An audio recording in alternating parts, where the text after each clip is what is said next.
It's incredible when historic dresses survive, but it's even more amazing when we know who wore them and how they looked, like this one here. So this gorgeous ball gown was worn by Wilhelmina von Hoel, and it was worn in the 1860s. We know this because we've got this beautiful portrait of her wearing that very dress dating to 1865 when she was 21. But let's look at some other examples. So here we have an amazing survival from 1817. This dress, which is a Russian style dress, was worn by Princess Charlotte of Wales, the only child of George IV.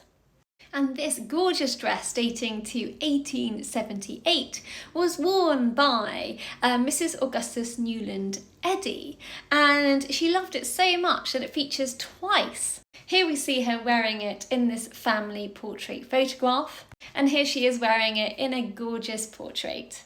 And here we have an amazing evening dress that was made in 1887 and worn by Louise Pomeroy in this beautiful portrait dating to 1887.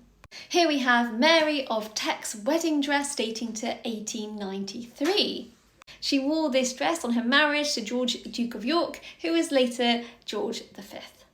And this absolutely beautiful tulle and ivory taffeta dress was worn by the American heiress Marjorie Merriweather for her Sweet 16. It was worn in 1903, and unfortunately this is the only photograph I can find of her at that age, and she's supposedly wearing it. Marjorie was a huge fashionista, and we have lots of her dresses that have survived, including this amazing green presentation gown she wore when she was presented to the King and Queen. She wore this in 1929.